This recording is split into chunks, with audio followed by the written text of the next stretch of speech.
12月7号，国家主席习近平在钓鱼台国宾馆会见来华举行第24次中国欧盟领导人会晤的欧洲理事会主席米歇尔和欧盟委员会主席冯德莱恩。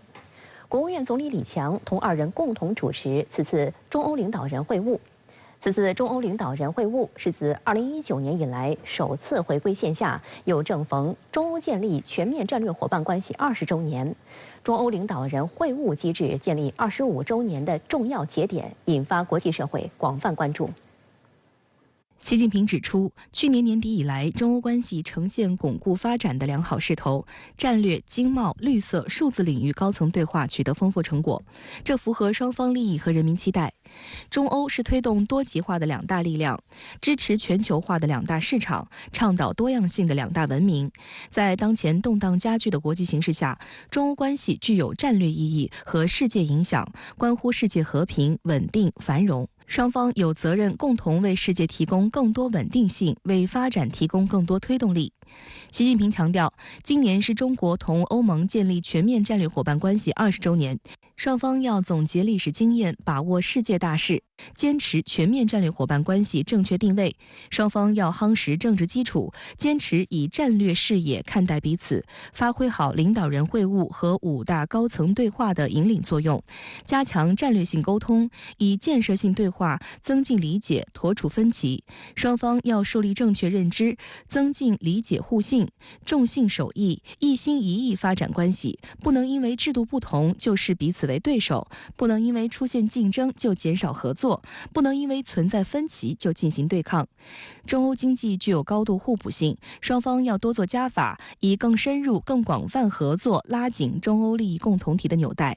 中国经济增长保持稳中向好势头，中国正在推进高质量发展和高水平开放，愿将欧盟作为经贸合作的关键伙伴、科技合作的优先伙伴、产业链供应链合作的可信伙伴，追求互利共赢，实现共同发展。双方应该加强市场、资本、技术优势互补，推进传统产业升级和新兴产业发展，探索合作新模式，打造新的增长点，合力完善产业链供应链。双方还要加强人文交流，便利人员往来。习近平强调，中国式现代化和欧洲一体化是中欧各自着眼未来做出的战略选择，中欧应该相互尊重、相互支持，加强发展战略对接，实现共同发展。共建“一带一路”倡议是开放平台，为世界上150多个国家和人民带来了实实在在的好处。赠人玫瑰，手有余香。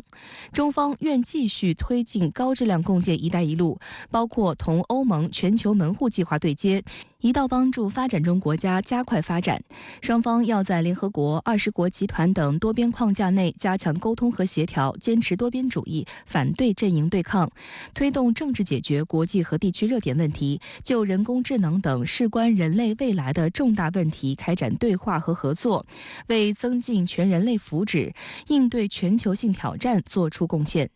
米歇尔和冯德莱恩表示，欧盟和中国是世界两大力量，互为重要经贸伙伴，合作领域日益广泛。欧中合作是互惠平等的，管理好、发展好欧中关系，直接关乎双方人民利益，也关乎世界的繁荣与安全。欧方高度重视同中国的关系，不希望同中国脱钩，期待同中国发展长期稳定、可预测、可持续发展的关系。希望通过此次欧中领导人会晤，为未来欧中关系发展注入新的动力。欧方对今年以来欧中各领域高层对话成果感到高兴，认为中国经济长期稳定发展符合欧洲利益，希望双方继续加强经贸、绿色、数字等领域对话与合作，共同努力维护供应链、产业链稳定安全，并就气候变化、人工智能等事关人类未来的重大全球性问题加强对话，寻求合作。欧盟坚持奉行一个中国政策，欧方愿同中方本着相互尊重、开放坦诚的态度，就分歧问题加强沟通，增进了解。欧中对世界和平稳定负有共同责任，拥有共同利益。欧盟愿同中方密切沟通协作，维护多边主义，维护联合国宪章宗旨和原则，推动解决乌克兰、中东等地区热点问题。这次会晤呢，我觉得一个重要意义呢，就在于中方强调了中欧互补性比较强，双方的合作呢，对彼此各自的发展都是非常有益的。脱钩对双方都没有好的结果。我想未来的中欧还是聚焦于务实合作，这个呢符合双方的利益。国务院总理李强7号在京同欧洲理事会主席米歇尔、欧盟委员会主席冯德莱恩共同主持第24次中国欧盟领导人会晤。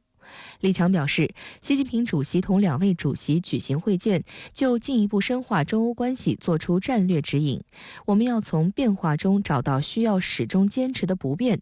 即坚持对话，反对对抗；坚持合作，反对脱钩；坚持和平，反对冲突，更好把握中欧关系前进方向。中方愿同欧方一道，坚持全面战略伙伴关系正确定位，更多求同存异、求同化异，加强互利合作和多边协调，进一步提升中欧关系的稳定性、建设性、互惠性、全球性。中方反对违背市场经济基本准则，把经贸问题泛政治化、泛安全化，希望欧方审慎出台限制性贸易政策和使用贸易救济措施，保持贸易和投资市场开放。米歇尔和冯德莱恩表示，欧盟愿做中国可信可靠的伙伴，希同中方增进相互理解，减少误解，深化合作，携手应对全球性挑战，促进世界和平与繁荣。双方对于未来一段时间的市场开放，包括双方在人文交流领域的合作呢，也进行了一个深入的交流和沟通。随着高层的对话和高层的往来的增多，人文往来就是民间的往来应该有所增多，这对于夯实双方的合作是很有帮助的。尽管数月的密集交流有助于增进中欧之间的共识与务实合作，但同样不容忽视的是，就在中欧领导人会晤之前，欧盟领导人仍多次提出在贸易平衡与地缘冲突领域的关切。如何回应和解决相关问题，也成为中欧关系能否向前发展的关键。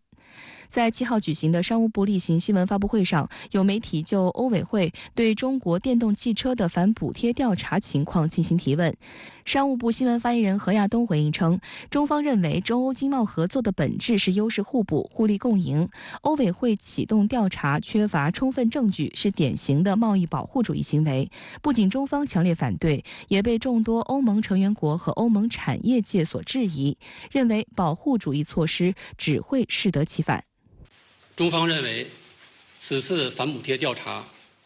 不符合中欧双方汽车产业的利益，严重扰乱和扭曲包括欧盟在内的全球汽车产业链，不利于中欧乃至全球应对气候变化，并将对中欧经贸关系产生负面影响。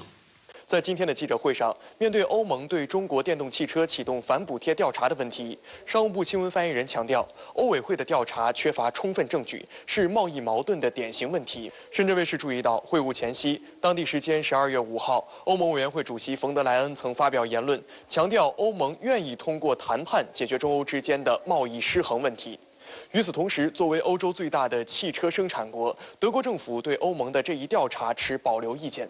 这一态度反映了德国作为欧洲最强汽车工业国的利益考量，以及德国企业对市场公平竞争的重要性的强调。观察指，经历过去几年的低迷与动荡，尽管中欧双方在经贸和地缘政治领域仍存分歧，但目前稳定双边关系无疑是中欧之间的最大共识。近日，法国雅克德洛尔研究所发布报告认为，借助中国实现自身发展壮大是欧盟必然选择，呼吁欧方在所谓去风险问题上牢守理性底线，奉行更加理性务实的对华政策，加强能源、绿色科技等领域互利务实合作。